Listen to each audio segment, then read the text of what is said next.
चलिए नमस्कार बच्चों, एक बार फिर सभी बच्चों का आपके अपने प्यारे यूट्यूब चैनल ऑनलाइन स्कूल अड्डा प्लेटफॉर्म पे सभी बच्चों का स्वागत है। तो जैसे कि प्यारे छात्र छात्राओं, आप लोग जानते हैं कि हम लोग ये क्या कर रहे हैं, तो क्लास 10th का अनुच्छेद लेखन हमारा चल रहा है और ये सीरीज लगातार जारी रहेगा। आप लोगों का कृपा बना रहेगा, आप लोग पढ़ते रहेंगे तो लगातार हम आपको देते रहेंगे। और ये आपके 7 मार्क्स, बिल्कुल बिहार बोर्ड, आप लोग सही सुन रहे हैं कि बिहार बोर्ड में आपके संस्कृत में 7 मार्क्स बहुत ज्यादा अहमियत मायने रखता है। और ये 7 मार्क्स ही आपको 7 मार्क्स से 100 मार्क्स का सफर कराएगा। तो आप लोग जैसे देख रहे हैं कि इससे पहले हम लोगों ने अनुच्छेद लेखन में अस्माकम विद्यालय पढ़ लिया था, जो कि देखिए आपका लगातार 2011 में, 14 में, 16 में, 18 में और 19 में ये लगातार पूछा गया है। और आप लोग इससे पिछले क्लास में मैंने इसको पढ़ा दिया है, तो आप लोग वहां जाके प्लेलिस्ट से इसको देख सकते हैं। ये आपका एकदम बिल्कुल प्रीवियस ईयर का है और ये ज्यादा पूछने की संभावना है।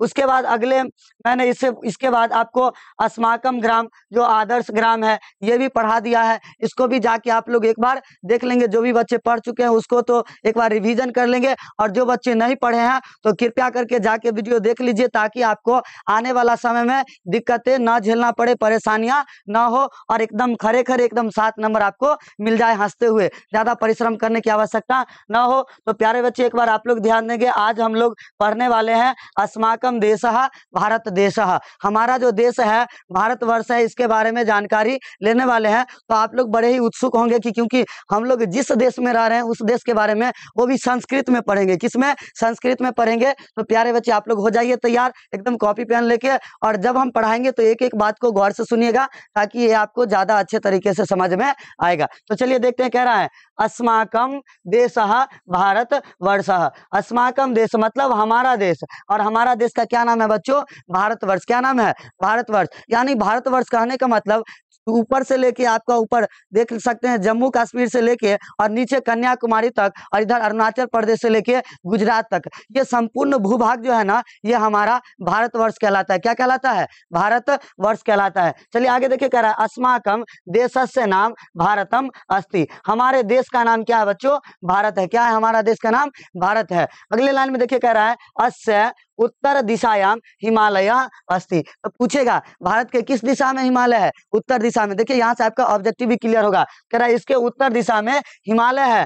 भारत ज्ञान विज्ञान कारणात विश्वगुरु आसित। जो भारत हमारा है ना, वह ज्ञान और विज्ञान के क्षेत्र के कारण विश्वगुरु कहलाता था। किसके कारण? ज्ञान और विज्ञान के क्षेत्र के कारण विश्वगुरु कहलाता था। और आगे कहा अस्य प्राचीन नाम आर्यव्रत अस्ति। तो यहाँ से एक और बात हुआ कि इसका जो हमारा भारत देश है, इसका प्राचीन नाम क्या है बच्चों? आर्यव्रत है। क्या है? आर्यव्रत हमारे भारत देश का प्राचीन नाम है। भारत 28 राज्यानि संति। हमारे भारत में कुल 28 राज्य हैं। कितने राज्य हैं? कुल 28 राज्य हैं। आगे देखिए कहा भारत 6 ऋतवा भवंती। भारत में कुल 6 ऋतु होते हैं। कितने ऋतु होते हैं? 6 ऋतु। तो आपको बहुत ही ज्यादा आनंद महसूस हो रहा होगा, क्योंकि मात्र ऐसा एक भारत देश है जहां पर 6 प्रकार की ऋतुएं पाए जाते हैं। चलिए आगे देखिए, आगे कह रहा है भारते बहवः देवा महापुरुषा च उत्पन्नासनः। यानी कि हमारा जो भारत है ना, यहाँ पे बहुत सारे देवता लोग भी जन्म लिए और उसके साथ साथ महापुरुष का भी जन्म हुआ। कहाँ? भारत में। जैसे कि आप गांधी जी का ले लीजिए उदाहरण। उसके बाद आज 2 अक्टूबर है तो ज्यादा उनको ध्यान में रखेंगे। उसके बाद सुभाष चंद्र बोस को ले लीजिए, भगत सिंह को ले लीजिए। ये सब हमारे महान पुरुष थे, जिन्होंने हमें देश को आजाद कराने में काफी सहयोग दिया, योगदान दिया। तो इनको भूलना नहीं है। तो कहा कि हमारा जो भारत है, यहाँ पे बहुत सारे देवताओं को और महापुरुषों को उत्पन्न किया। भारत कृषि प्रधान देश अस्ति। हमारा जो भारत है ना, वह एक कृषि प्रधान देश है। यहाँ चारों तरफ हरियाली ही हरियाली है, और किसान जो अनाज उपजाते हैं, जिसको हम लोग खा के आज जिंदा है, तो हमें किसान को भी ध्यान में रखना है। आगे देखिए कहा भारत से गंगा नदी विश्व विख्यात अस्ति। और भारत की जो सबसे पवित्र नदी गंगा नदी है ना, ये पूरे विश्व में विख्यात है। अयम ही हिंदकुश पर्वत आरभ्य है कन्याकुमारी अंतरिक्ष पर्यंतम अस्ति। और हमारा जो भारत है ना, वो हिंदकुश पर्वत से लेकर, ऊपर में हिंदकुश पर्वत से लेकर बच्चों, और नीचे में कन्याकुमारी तक इतना संपूर्ण भूखंड है ना, ये हमारा भारतवर्ष कहलाता है। क्या कहलाता है? भारतवर्ष कहलाता है। अस्य देशस्य राष्ट्रभाषा हिंदी वर्तते। और कह रहा है इस देश की जो राष्ट्रभाषा है वो क्या है? हिंदी है। क्या है? हिंदी है। तो आप लोग बहुत ही अच्छे से, लगता है आपको समझ में आ गया होगा। तो चलिए अगले वीडियो में पुनः मिलते हैं। एक बार आप लोग वीडियो को शेयर कर देंगे और लाइक करने में कंजूसी नहीं करेंगे। ठीक है। जय हिंद, जय भारत।